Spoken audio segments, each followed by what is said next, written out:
Yeah. Doe one. Rocky Mountain Sports Report. Yeah, live and direct. Hey, Bronco Country. This is David and Matt with 4th&99. You're with the Denver Bronco post-game show. Keith is unable to join us tonight, so it'll just be Matt and myself. So feed us a lot of questions. We got a lot to get off our chest, so just start firing away, and we'll we'll try to address your questions. And I'm just going to start, with a little "I told you so." When I picked the Raiders to win this game, the reason I said I picked the Raiders to win this game is because I do not trust this coaching staff. This coaching staff is incompetent, in my opinion, starting from Vic Fangio all the way down. And we'll see if there's any fallout this week. I don't think there is because it's a short week. Who knows? Matt, your thoughts? I've been working on my deep breathing exercises to stay calm for this moment. I second everything you say. I mean, the disgust is starting to settle in of how easily outmatched this coaching staff can be. And I mean, at some point you have to hold players accountable too. I mean, it was a poor performance from, I can name almost every position group. I cannot give you a single position group that I would say had a pass with flying colors or grade today.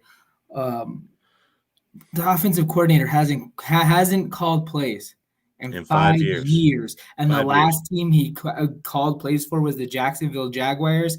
And you come in and he spanks you, Vic Fangio. No, it's not. It wasn't subtle. It wasn't a close game. You got whipped. Your defense got whipped today. They did. The quarterback is Teddy Bridgewater. What in the world are we doing? Throwing almost 50 times, and he's getting hit every 5 seconds, and you're wanting him to throw a deep ball every single time.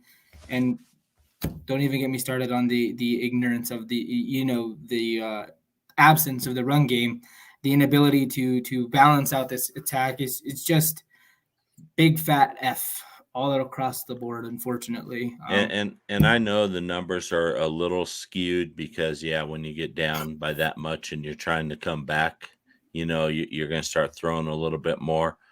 But we sort of got away from the running game in the first half like we do every week when the game is still close. Gordon was just busting them off, 8-9 yards at a pop, and then all of a sudden we just stop. And I'm not understanding what is going on. Is this game too complex for Pat Shurmur to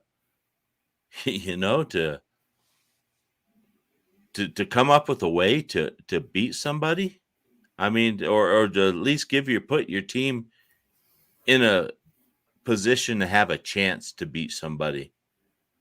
But I mean, now, I don't think he has any ability to do that. And the question was asked to Vic Fangio by our favorite D-Mac from 104.3 The Fan here in Denver at the press conference after the game, if there was going to be any changes in coaching responsibilities, including himself. And it was one word answer: no. And that just goes to show you the white gloves approach that this team is going to take. And I think it's because they don't want to get their hands dirty right now. Well, then this team will continue to be the laughing stock of the NFL. We'll show that there's no accountability in this building. So just come in here, be a shitty coach. Excuse my my language, But you come in here, and there's no accountability at all. No. You're given a $70 million secondary. And the Raiders had 7 plays over 25 yards today. Just goes to show you exactly what we said: outcoached, outmatched. Yeah. But back to the coaching change, and then no, it's beyond the accountability piece. It's because there's nobody here to hold anyone accountable. Joe Ellis, John Elway, they got 1 foot in the building, 1 foot on the golf course I screen. agree They don't 100%. give a damn right now. No, those two are so Right checked now, out. all they care about is getting through the first right to refusal trial here at the beginning of December and getting this team on the market so they don't have to worry about it anymore. Right. And now, just going back to the game, offensively, help your quarterback out. That interior offensive line was horrible. I mean, how many hits did Teddy Bridgewater end up taking today? Was it north of 10? I mean, he got it sacked was almost, way north 8 of times? 10. How many I times did he get mean, sacked? I saw last At the time I beginning of saw, I think it at was the beginning 11. of the third quarter, it was 14 hurries. Yeah. 14 hurries. What in the world is that? But leave the offense alone because all of our guys here, they got great points here. When is this defense going to be held accountable? Here we are yet again. Good evening, real quick, sis. Sis and Kenny are both from K&K Sports Show. They got shows over there 3 times a week. They got every sports you could think of. Great show. Check them out. Kurt is joining in as well. So okay, Kurt's there. Well, we'll get to him too. But $70 million. You nailed it. $70 million secondary. Your top defense. Your top pick in the draft. Patrick Surtain. This has been a defense that has been well invested in, and it's constantly getting put in poor positions by poor play calling. I mean, constant mismatches. I mean, Bryce Callahan got lined up on Darren Waller. Bryce Callahan's getting lined up on Brian Edwards. There goes there's 6'2", 6'3", 6'4". He's 5'9". He's not going to get a chance. And he on that play that we got beat towards the end, the garbage time play where Denver was trying to make that big third down and stop. He did his best. I mean, I can't fault Callahan for trying. It was just the only other thing you could do in that situation is turn your head and try to locate the ball. Yeah, but at that point, he was already falling down. So, But it just goes to show how poorly this defense is being utilized. I mean, $70 million. Justin Simmons was an all-pro. He's fallen off the face of the planet. We've seen him out of position again on the very first touchdown drive for Las Vegas. Out of position again.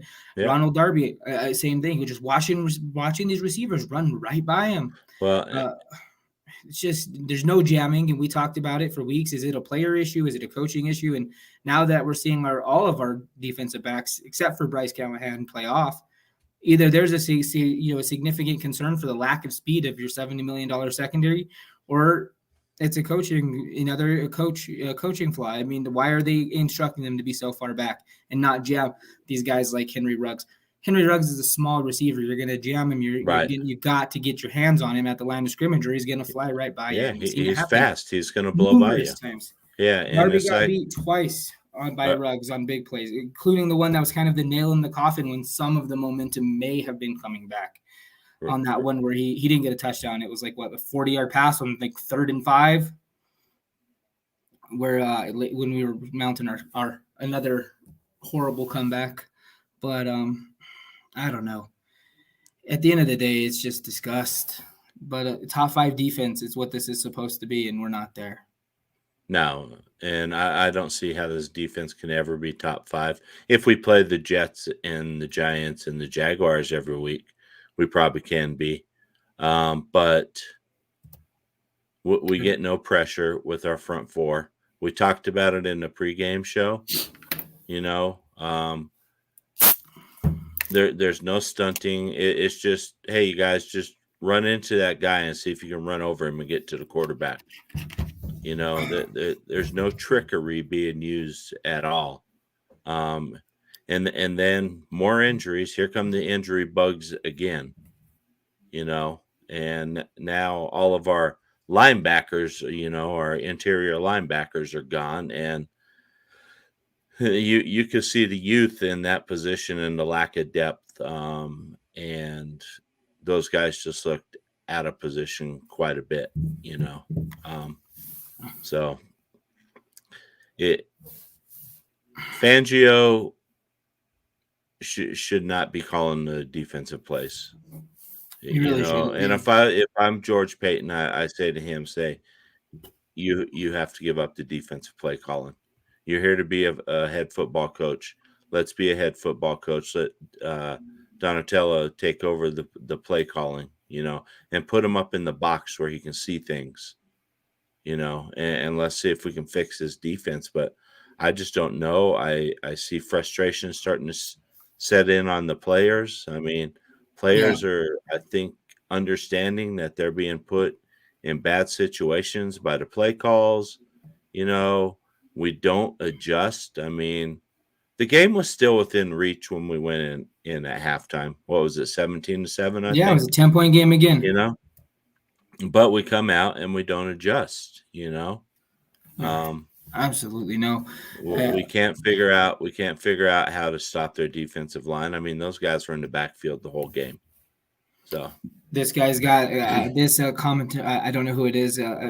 One thing I always forget to mention: when you're commenting, go to the top and give StreamYard your permission to use your profile. They don't use it for anything, just to allow us to know who you are. Or if you don't feel comfortable allowing StreamYard to utilize your name, just type your name in the comments so we can at least address who's sending in all these great comments. But it's a great comment here. What happened to the Broncos? Unfortunately, we've become the Denver Browns. The inability to find a franchise quarterback. That's not the sole problem, man. No, I'm just saying that's the least of our problems. Over 5 years, this is what we get with 5 years of poor coaching hires, inability to find a quarterback, inability to utilize your key players. And it comes back down to one of Elway's biggest flaws. We had a discussion earlier. What was the bigger flaw? Poor coaching hires or inability to find a quarterback? I'm going to go back to, we found a quarterback and we have a coaching staff that destroyed the guy. I would agree to that to an extent. So, we did not utilize. We did Drew Lock no favors. No, we did not develop the guy the way a second-round quarterback should be developed. And this guy's got a point. Today's loss, as ugly as Teddy played, once again, I mean, I don't believe he's the sole problem of the loss. I mean, the turnovers didn't help today. But at the same time, I mean, ever since the concussion, he hasn't played the way he was playing before it. Ever since he's had the concussion, the poor guy's been in the dirt nonstop. I think that his decision-making is not coming as quickly after the concussion. So yeah, I mean, it's been a mess. 3-0 to 3-3 in 6 weeks, and it's trending in a bad direction for us, unfortunately. Yeah, we got Cleveland on a short week at Cleveland. And then I think Giants Broncos catch need to read coachings for dummies. And then we have the Washington football team, who for a half played Kansas City very tough today. And our defense has proven that we can make some quarterbacks look very, very good. Yeah, it goes back to what you said earlier, the inability to create pressure. Unfortunately, they figured out how to they found the kryptonite to this Broncos defense, and that's eliminating Von Miller from it. He's getting double teamed, and unfortunately, as much as we like Malik Reed, he's not a dominant pass rusher. He's not commanding any double teams.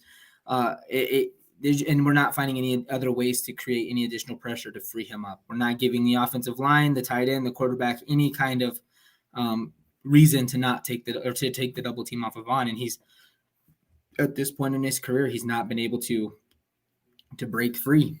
And it's showing. I mean, I forget how many sacks we've had in the last couple of weeks, but it's less than 5, and we haven't forced a turnover since week 3. No, we haven't. That's 3 weeks with no turnovers. And Ryan here has which one? No offensive line protection, and that's a huge issue. I mean, Teddy,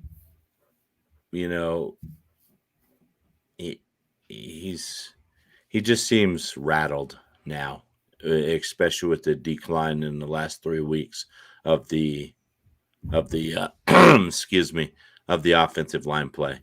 As the level of competition has increased, our offensive line performance has really started to suffer, and we're seeing that maybe this offensive line isn't as good as we really thought it was going to be. And if you can't protect your quarterback, I mean, today I don't care who was back there. Yeah, they weren't going to be successful. They wouldn't be. Part of it, is the offensive line, the interior offensive line has severely regressed. Right. I don't know if it's that Reisner and Glasgow, maybe they aren't healthy. They've been banged up kind of all season. Is that a part of it?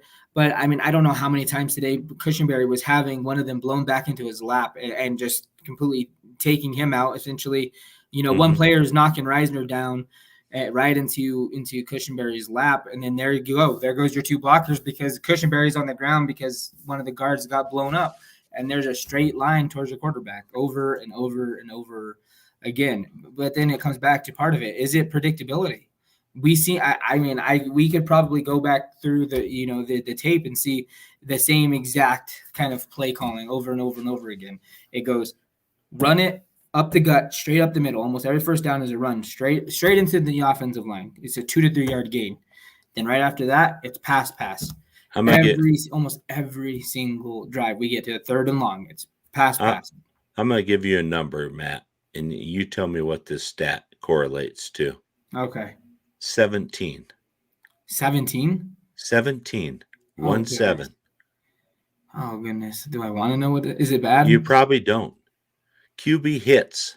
Jesus, I told you. Teddy Bridgewater was hit 17 times today. I wanted to say it, but I didn't want to believe it. I didn't want to believe it. That's almost 1/3 of his dropbacks. He was getting hit. And how many sacks at the end of the day? 5. 6? 5. 5. And I'll say 2 of those sacks were on Teddy because he held the ball way too long. But at the same time, that's where I'm seeing his decision making has slowed down since the concussion. I agree. I agree concussions linger. They don't just clear up in 4 days. And yeah, I mean, part of it. I think one of the sacks came on 3rd and long. At the same time, though, it's been you're out of options. You once again we come back to how predictable is this offense and how easy is it to fluster the offensive coordinator as soon as there's any points put on the board, and it's just mere panic. There's a comment up here that says, "Is Watson an option?" Absolutely, he's probably an option once legal stuff clears up. But if you were to put Deshaun Watson back there today, this game ends just as bad. It doesn't matter. You could put Tom Brady back there, and it would end just as bad because. If Tom Brady, we know Tom Brady, of course, has the ability to do whatever the heck he wants. Right. But let's take that ability away and see this was completely in the hands of the offensive coordinator. Well, and that's one thing you brought up this morning in the pregame show, and it's pretty much that Teddy needed to go rogue, and, and he can't. And he can't. He doesn't have that ability. Even if he did, it wouldn't matter. So, but here's another number for you. 2. What do you think that is? 2? Yes. Oh, man, why are you going to hit me with odd numbers? Is it offense or defense? It's defense. What is it? Is it 2 QB That's pressures? how many sacks we've had. That's how many sacks we had today. 2 sacks. Oh, 2. Guess how many came from our defensive line? Defensive line? Yeah. So we'll include our edge guys in our. Oh, okay. So I'm going to say 0. Justin Sternad. That's exactly right. 0 because Kareem Jackson had 1 and Bryce Callahan. So again, we can't put any pressure on the quarterback. The 2 smallest dudes on the team. Right. How sad is that? Our sack leaders are probably Bryce Callahan and I Kareem think Jackson, one of them was. And I think one of them wasn't really a true sack. I mean, I think Carr was just running and got tackled. Oh yeah, and he didn't get the line ball of scrimmage. That was Kareem Jackson's. Right. So Yeah. How many quarterback hits do we have today, or 4. pressures? 4 quarterback hits. And how many does it say? How many hurries? It does not. Okay. Not where I'm looking. So. But when you're supposed to be this, we go back to it. You're the godfather of the defense, the death by inches, Vic Fangio, the mean and never wave the white flag and smack you in the mouth. And what does it get you? Nothing, because you don't do it. If you know what, I'm going to call it, Vic, you're a phony, man. You came in with all this knock you in the teeth type of talk, and 3 years in a row you've had a bend but not break type defense. You can't force turnovers. You can't get sacks. It's discouraging. It's so discouraging. And this. Yeah, we're going to see. Are you talking about Vic? No, the one right below Vic. Okay. Sorry, Vic. We'll get back to you. offensive coordinator, and this is true. Pat is so predictable, and Pat might as well mail his game plan to the opposing coach. He just doesn't even have to, like this guy's saying. All they got to do is watch the film and know it's going to be the exact same thing. Right. You don't even got to mail it. Just say, here you go. Here's my YouTube clips from last week. There you go. Right. He's gifting them with this horrible play calling offensively. I think we can dive in here to the Drew Lock. I mean, the Drew Lock is getting the call for Lock will come again, but at the same time, today's loss, like we said, this isn't a Teddy Bridgewater problem. No, but it did show that Teddy Bridgewater is who Teddy Bridgewater, who we thought he was. Yeah, he's when he gets limited. under pressure, he's going to start making mistakes and turnovers. And when we were playing bad teams and he had clean pockets, he looked very good. Yeah. Like I said, I'm not a Teddy. I'm not going to say and defend Teddy Bridgewater because he does not. He is what he is. But at the same time, can you win games with him? Absolutely. But you have to be willing to use him the right way. And it's very apparent that we're refusing to use him the right way. He's not a quarterback that's going to go out and throw 50 times a game with over 30% of those passes north of 15 yards, which we did all day today. All day last week, all day the week before that. He's not going to win you any games like that. You got to utilize him correctly, but it comes back down to the same argument we had last season with Drew Lock and Pat Shurmur. He refuses to bend to his players' strengths, the square peg to the round hole argument all over again. Yeah. Teddy Bridgewater, if Teddy Bridgewater was being utilized, this team would these last 3 games have resulted in wins? I can't say for certain. But it would not have looked as ugly. It would have been closer. It would have been more efficient. And possibly with that efficient, does the defense play better? Absolutely. But both the games, defense could have. They were right there on the brink of possibly being able to keep the game within reach. You could say the same thing. You could say the same thing about Drew Lock, though. You could have. And if Pat Shurmur worked to Drew Lock's strengths, and utilized him correctly, he could be just as successful as Teddy is. We could be 500 under Drew Lock. So Teddy's really got us nothing. Teddy Bridgewater is at least if he would, he's not an upgrade in the sense that they had hoped he'd be. What he is. Well, our coaches are delusional if they really thought Teddy was going to be an upgrade. They thought he could protect the ball, but they can't protect the ball when you're so predictable. No, you can't. No, not when you're getting hit 17 times. Yeah, exactly. I mean, the guy's just throwing it up because he's got to throw it up to save his damn life, and he's still getting hit. So, I mean, at the end of the day, I go back to the same statement that I said as soon as we got him. As soon as we got him, and the second we passed on Mac Jones, we passed on Justin Fields, and that would not have made a difference because they would have been misutilized anyways. It wouldn't have made a difference. So that's not the point here. The point is, I said 2 bottom-tier quarterbacks, 32 and 33 is what we have with Teddy Bridgewater and Drew Lock. Right. That's what it is. And that's still – Drew Lock comes out next week. We still have the 32nd and 33rd best quarterback in the NFL. And we may. But – and that's with Pat Shurmur here. If Pat Shurmur's gone and they bring in Mike Shula – and maybe Mike Shula can light a spark, in Drew Lock. Who knows? Use him properly. May be able to use, on the same hand, he may hope. Who knows? He might use Teddy Bridgewater the right way. Right, but I understand that. But we know Teddy Bridgewater is not the future here in Denver. We know that. But Drew Lock could still prove himself and say, okay, yeah, we'll roll with this guy one more year. And that's why Vic and Pat chose Teddy for selfish reasons. 100%. And that was to try to save their jobs. It's not that Teddy was the better quarterback. He was the safer quarterback. That's all he really was safer. 100% they don't like the fact that Drew Lock will take chances. Now Teddy's getting to the point where, well, now he's having to fling it around and take chances, and look what's happening. Point, is it even taking chances or just trying not to get hit anymore? Right. And look what's happening. I mean, he's 3 turnovers today. Yeah. No, I completely understand. 4 turnovers. 4 turnovers. 4. Okay, 4. 3 interceptions and a fumble. Yeah. No, I feel where you're coming from. I do feel, and I think the hope of Drew Lock, even if he came in and he played average. I don't think any quarterback on this roster will be the No, quarterback. Drew Lock would just have to come in and just light the world on Yeah, he would fire, have I to think. win on. But you know It's what? unfortunate too that we're even in this position again. This is 6 consecutive years now. Right. So And it's not even the fact that we're hoping for someone to come in and be a barn burner, be a Justin Herbert, be a Patrick Mahomes, Tom Brady. We're hoping that we could get a Derek Carr at this point. We're hoping that we could get a Baker Mayfield, someone who could just win. Yeah. When the ball's put in their hands, they have the ability to win. I mean, unfortunately, is Sam Darnold the better option than what we have right now? And most people probably would say yes, and he's playing terrible again. Well, right, and Sam So, Darnold has it's proved to the point without. to where we just Yeah, are do me a hoping favor for and something. do me a favor and hit that question of Kenny's there.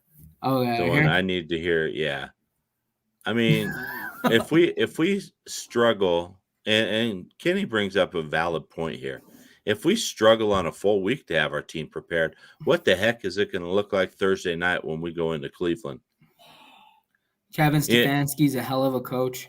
They got Joe Woods, who knows these a good portion of this defense. Oh, I know. I mean, and yeah, I mean, Fangio, you know, is. I guess I'll have to find the best hamburger joint in Cleveland and get a burger. I don't know. It's to the point to like, and you know, I don't. And then the thing, we look at the at the Fangio as this at the problem. I mean, we look at some of the coaches he's let go or walked out of the building. They turn around to be decent coaches elsewhere. So it just goes to show you how poorly this leadership is. Yeah, by this coaching staff. I mean, you let coaches like Joe Woods walk out the building. You let coaches like Rick Scangarello go out the building, and while Rich Scangarello really hasn't made much noise since he's left, he's helped in the development of Baker Mayfield for a season, and now he's working completely one-on-one with Trey Lance, and Trey Lance hasn't looked terrible. And Vance Joseph wasn't let go by Vic Fangio, but this goes up to speak to the leadership of the team. We talked about this earlier. Look at Arizona's defense and what Vance Joseph has done there. Joe Woods in the defense. There's just some people that are not head coach material. But it comes back down to it is how much was it that Vic? How much? I really wish we could know this conversation. How much control did Vance Joseph honestly have over his coaching staff on the offense, over who he could bring in as coordinators, whom he could bring in for personnel? How much did Elway have his hands in the? I think that whole offensive staff. I think that whole offensive staff was built by Elway and picked by Elway. And I want to go to run his West Coast offense that he wants to run his 1980s West Coast offense that him and Shanahan ran. Yeah. And what I want to go back to real quick. Can you highlight this point by Ty down here? I wasn't to get to that. So in the group chat, three blunders in the first half by Vic Fangio. First, you're about what, your own 33-yard line, somewhere around there. And you decide to go for it on 4th down. Now, I could see if you were on the other side of the 50.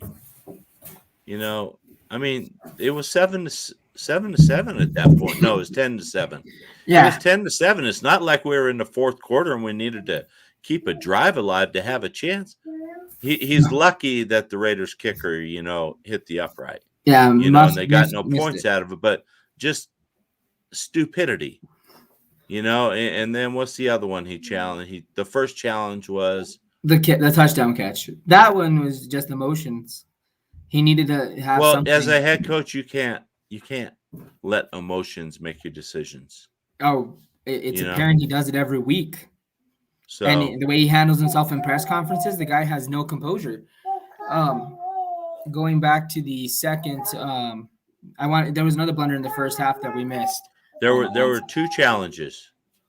There was the 4th down attempt where you should have just punted the ball, and then there was two challenges. The last challenge was the Noah Fant touchdown, or not touchdown. That and I can't remember what was the first challenge. The first challenge was Noah Fant. The second challenge was catch for the big catch that Darby let happen with Ruggs. That was the second one. Fant was first. You're The right. catch You're throw, that right. was the Okay. second. But the other blunder I want to point out Fangio had in the first half was when they stopped them on the punt. He for the final punt for them before the 2-minute warning. Fangio just watched 41 seconds evaporate, or 40 seconds almost How many evaporate off the times have clock. we seen that this year? Oh, it's constant. The guy is incompetent as a game The manager. guy, you're right. It's He has no insanity. business being a head coach. And this is what I wanted to go back to. If we remember when Vic Fangio was supposed to get hired, Denver was trying to go for this new style of play to essentially have assistant head coaches. Remember, Gary Right. Kubiak was supposed to come back Well, and be assistant head coaches. right. And it would have been who would have been the most likely the calmer head to prevail to allow Vic to stay where he was supposed to stay, but they couldn't get on the same page. Vic didn't want any of Kubiak's guys. Elway didn't want to bring back Dennis Inoperiani, and he just said, "Screw it, I'm going to go to Minnesota." So it just goes to show you that there's always been concern with Vic Fangio as a head coach by himself. Right. And the doubts have continuously grown and grown and grown, and it just shows you the poor leadership, unfortunately, that Elway's had in the last couple seasons, the inability or the lack of accountability by Joe Ellis to hold Elway and the coaching staff accountable. Right. And that's why I'm saying if nobody is fired by the bye week, because we got Cleveland and then we have Washington and then I believe it's the bye week. No, correct? we have Philadelphia and then bye week. Oh, that's right. Okay. So if we I mean, realistically, we could go 0-3. I mean, Philadelphia is not a horrible team. Washington is not a horrible team, you know. The only thing going for us on those two games is their home games, you know. But Cleveland, I mean, I just don't see us having any chance to go, you know. It's becoming to look extremely ugly for us in the way we move forward. And if no coaching change, like I said, I honestly feel as much as we want a coaching change, I think we're stuck with what we got. And if there is a coaching change, it's likely going to just be Shermer. And I do feel like it's because of the 1 foot in, 1 foot out approach that Alice and we've kind of had all season.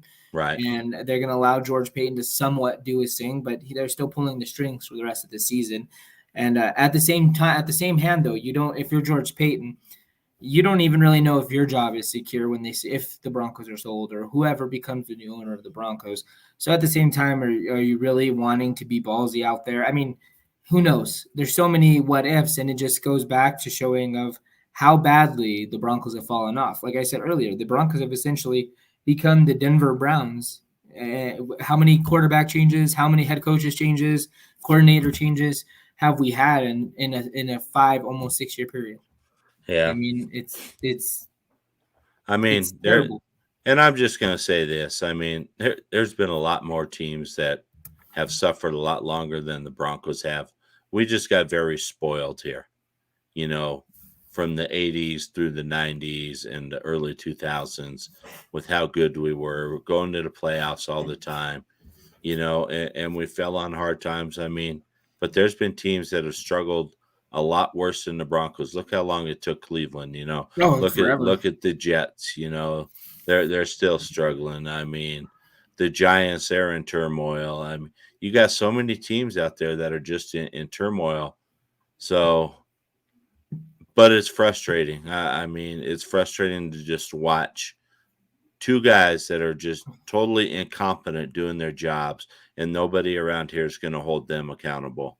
It would be like if you and I went to work, Matt, and we were incompetent in our jobs. You know, I'm sure eventually somebody's going to, you know, say, hey, sorry, this isn't working out, you know? Yeah. If we came in with the same performance that this coaching staff has at our day-to-day jobs, we wouldn't have a day job. Right. That's just the unfortunate, truth of it. The perfect analogy. Kenny brings up a good point here.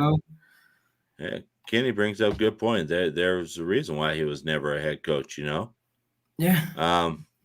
But it just baffles me at the lack of accountability. And I pose this kind of opposing view a little bit. Is it spoiled, or for us as fans, or was it that we were used to being a command from our owner that we had to walk in? Well, and that was part of it, yeah. And that's that's the thing that we're missing, you know. we're missing the thing that Pat brought into the building, and he held people accountable, and excellence. I mean, to sort of steal a phrase from Al Davis, excellence is what the Broncos strive for, and Pat made sure of it. Ever since Pat's stepped away, Ellis and Elway and everybody else, and that is true. He did get out coached by a special teams coach. Not only that, I mean, like we talked about with Greg Olson, 5 years gap for play calling. Right. Gus Bradley, I mean, the dude's not a barn burner defensive coordinator. Right. I mean, we've seen how bad his defense was in LA. Pat can't even figure out a way to put up some points on him. Yeah, we got a garbage touchdown in the fourth quarter. Yeah. So, yeah. I mean, you've seen how hot these running backs are when they get rolling, and then he just douses them, just douses the flames, the momentum every single time. Yeah. Like after that hurdle by Javonte Williams, like how are you not wanting to like give him the ball, get creative? You have 3 capable running backs with Mike Boone, Melvin Gordon, and Javonte Williams. You have 3 capable backs, and you're not using them at all. There's no screens, there's no swing routes. It's that we're gonna run it a couple times up the middle. They make a wonderful play happen, and screw it, let's throw it 20 yards down the field. Yeah, but I mean, again, we were averaging almost 5 yards a carry. It's ridiculous. 5 yards a carry gets you first downs, moves the chains. And force them to stop you.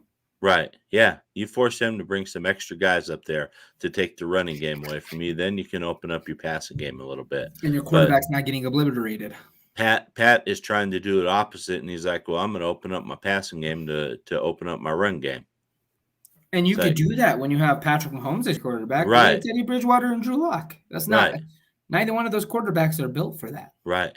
So, but again, I mean, we made Derek Carr, who's a substandard. I mean, not substandard. I mean, Derek Carr he's top 15 quarter. 15, top 12. Right. But we made the guy look like he's one of the best in the NFL. And we've done that 3 weeks in a row now. I mean, 18 completions for 341 yards. I mean, we made Ben look like he was in his prime last week. Lamar Jackson, the biggest knack. Oh, he's not a pocket passer. Oh, he's a running quarterback. And then he torches us for over close to 300 yards. Big Ben. And I'm gonna call you out, Matt. I'm calling you out right now. Oh, great. Let's go. Because you sat here and you said, and it may not have been on the show. It may have been in a chat. I said you got to force him to the pocket. You said if we win time of possession, we will win the game guaranteed. We had almost 10 more minutes of possession today. It shows how badly the imbalance throws it off. Yeah. It just shows we had 77 plays to their 52 plays. Yeah. It's just insane. It is. All right. Well, on that note, there's no sense of just beating a dead horse the rest of the night. Hopefully George Payton wakes up tomorrow with a set, and makes some changes. I don't care if it's just Pat Shurmur, saying, all right, Pat, you're done. This offense isn't working. I like this comment, though, right here, because Kellen Moore is my guy. If we're looking towards the future, you have to have a future-focused mindset. And Kellen Moore has been a huge part in revitalizing Dallas's offense since he's taken over play calling. Granted, he has a lot better pieces. I think this is the direction it's time to take. I think we talked about it earlier. When we evaluate the coaching room next year, it's time to focus on one of these, not necessarily one of these young guys, maybe not Kellen Moore, but to go in this youth movement.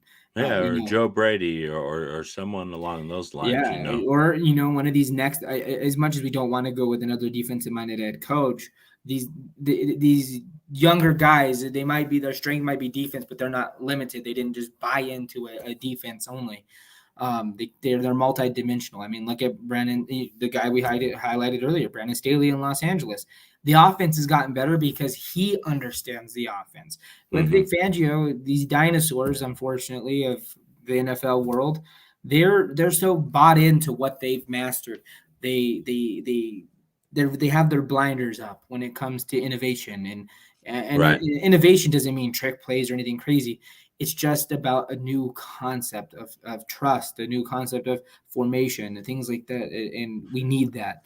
I mean, I don't know. Well, Can you think of a coach outside of Bill Belichick and Mike Tom? We can't even really include them right now because they're not necessarily succeeding. Is there? I can't think of an old school type of coach right now that is just lighting the world on fire. no, I can't either. I mean, Pete Carroll was recently, but not It's anymore. fallen off. It's fallen off there. I mean, it's a younger generation game. I mean, you just need that youth movement. I think one to help relate to players better. You know, it's just frustrating. And Kenny says, "Yeah, after Thursday," and I agree. Thursday, they're not going to fire anybody tomorrow because it wouldn't be fair, you know. And I think Shula could do it because Shula's, he He's got knows the experience. offense, So it's not like we're bringing somebody in to rewrite the entire or redo the whole offense. I mean, we're going to roll with somebody, that's going to put maybe a little wrinkle on what we're doing right now, but we're not throwing out the playbook and coming up with a brand new one, So, I mean, I think Shula could do it. I just think it's time for somebody in this organization to hold somebody accountable. 100% agree. And I don't, and we say about, you said like new playbook. I mean, I'm not 100% certain the playbook has to be what's thrown out. I don't either. I just think it's in the order that we're calling plays. That's the biggest issue. Unfortunately, Elway has to be blamed here. Elway is the one who constructed what we have right now. George Payton, as much as, he's in control or may not be in control, we don't really know how much influence Elway and Ellis are still having. Well, we're going to find out. We're going to find out because if George Payton if George Payton truly is in control of all the decisions, as John Elway said, then guess what? Somebody would be fired. So we'll find out if George Payton has any authority right now, which I don't think so. I think it all rests with Elway and Ellis, as you've said. Yeah, and we come in with a lot of negative, and the likelihood of of this somehow magically getting better, the odds are slim. But I mean, if we do address the fact that somehow they pull it together, somehow Drew Lock comes in and revitalizes it without a coaching change. I mean, all of those have extremely low odds of success, but it's still there. So I mean, it's a 3-3 season. The division, the wild card. I mean, it's all within reach. But unless there's some kind of shift, some kind of change, the odds are becoming next to none with each passing week. Right. And I don't want to just constantly beat up and say like, hey, these guys are completely lost. But it's starting to feel that way. But crazier things have happened. I mean, crazier things have happened. I don't see it. I mean, in the horizon. Vic Fangio's been doing the same thing for 2.5 years. Yeah, Pat Shermer's been doing the same thing for a year and a half. So I just don't have much faith in them. And it's like I said in the pregame show when I picked the Raiders to win. Yeah, you didn't have faith in the staff. I don't trust the staff. I don't have any faith in these guys. Yeah. So hopefully they can figure something out by Thursday. Wednesday night, 4th and 99, 6 p.m. I have one more question for you. Okay. So with the way that this team is going, and Kenny mentioned this a little while ago, he's like, you guys aren't far off from being, relevant, which is true. But we talk about roster turnover being a huge impact this offseason, possibly. With the way that this team is going and the lack of direction, with the uncertainty about ownership, uncertainty about what's going to happen with the coaching staff, we're seeing emotions blow up. There was a report Simmons went off on the sideline, and that's completely out of Justin Simmons' character. Right. With these guys that are these 11 starters that are slated to hit free agency, because with money already being an issue, but if you're George Payton, how do you convince these guys to want to buy into the future you're selling?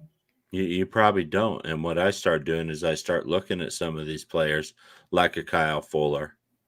You're gone. I'm going to trade you and I'm going to get whatever draft capital I can get. The trade deadline is what, 3 weeks away? Week 9. Yeah. So we I need to mean, really look at it. I hate to say And this, but say, I don't think if you're a smart GM, knowing that I would take a good long hard look at those guys that are scheduled to be UFAs, and unfortunately at the top of that list is Cortland Sutton. And if I'm Cortland Sutton, knowing that we're going to go into another season without a quarterback possibly, right. I don't It's want to come this, back. right. I don't want to either. And it's the same as Derek Thomas, you know. He was getting to a point, you know, and they said, you know, we're just going to deal you. And I think that same thing may happen with Cortland Sutton, you know. Move this guy. Cortland Sutton's someone you can get some value for. Yeah, you You could know, probably get his original round. right. You know, and you got Kyle Fuller, you could probably get a late round pick, you You know. got You Bryce got Callahan. if you're really saying that Drew Lock's not your guy, then if somebody gives you something that's worth it, you've already called up Brett Rippon to your squad, so you can have him as your backup the rest of the season. And you trade Drew Lock and get what you can for him. You know, I mean, pretty much anybody, you know, that's going to be a free agent next year, or somebody that's just not in your future plans. If you can get something for value to help rebuild this team, because that's what it's going to be, you know. And this is another really good comment, real quick. Players seem to check out today, and you know, Noah Fant came on later, but in the group chat, you see my frustrations. It's like catch, barely touched, down, dropping balls, missing blocks. It just seems like, you know, there's players that are like, why am I even here? And he was giving me that vibe pretty much all day until the late into the second half. You know, at some point, I sympathize or empathize with their frustrations, but at the same time, we got a job to do. You know, emotions got to be checked at the sideline. But you know, that's a first round pick that's falling apart quickly, and without some sort of stability, there's just going to be another miss we've made in the first round. Yep. So, and Sis Yeah, is I was going to pointing out bring that some. right here. So the Coach O one, I think Sis. Oh, it shifted up. Sis is giving me a jab, you know, and yeah, Ed Ogeron has agreed to step down at the end of the year. Already rumors going around about who the possible replacements are. On top of that list is Jimbo Fisher. So the AD at LSU is the one that brought him over to Texas A&M. Jimbo Fisher has history with LSU. He was the offensive coordinator when they won their championships. So who knows? If you're LSU, are you trying to get Joe Brady to come back? I don't know. I don't know. Or do you think you want someone with that swagger of like a Jimbo Fisher? I want somebody with that swagger. I think someone who's got recruiting already kind of nailed down. Right. Yeah. I mean, because that's the tough part of college football is the recruiting and being able to build a team and manage these egos. I got your guy on speed dial. I got Urban Meyer. Yeah. So, but I'm just kidding. A little college news. I will laugh if it happens. Yeah, a little college news. But hey, everybody, thanks for joining in. And we know it's been 3 weeks in a row now that we've sat here, and it's all been doom and gloom. And unfortunately, I don't see it getting better, especially on this short week. So, and I agree with Ty. I agree with Ty. I didn't want Vaughn re-signed before this season. You and I both talked about that. Right. You know, so if you can, I mean, if there's a team trying to make a push for the playoffs, you know, see if somebody's willing to take on Vaughn. I mean, that it would sort of be almost like a baseball contract or something, knowing that, hey, it's just a rental, you know, to maybe push you over the edge, because unless you're a team that Vaughn's going to want to re-sign with. So, yeah, but I mean, there's really nobody, you know, that's safe on this team, in my opinion. I think there's only a few players you could deem safe. I mean, unfortunately, because of contracts. Because of contracts with Simmons and Bowles are Bowles, yeah. Outside of them, though, I mean, and I would probably say, you know, Jerry Judy's likely safe, Javonte, right? Like the younger, the youth safe. Of this team, yeah. Yeah, I don't think they would be on, but any starter outside of quarterback, I would say, and the few that we just named. I would say I wouldn't be surprised if one is moved. So, But, all right, everybody, join us Wednesday at 6 p.m. so we can convince you guys how the Denver Broncos are going to beat the Cleveland Browns on Thursday Night Football. Yeah, and did you want to count that as our pregame for the week? Or did you? Yeah, I mean, I guess we can. Yeah, because it'd be a double downer. It'd be Wednesday and Thursday. Yeah, so Wednesday will be a 4th&99 and a Denver Bronco pregame show. Yeah, my parting shots are, Vic, make sure you have your travel scheduled before you go to bed tonight.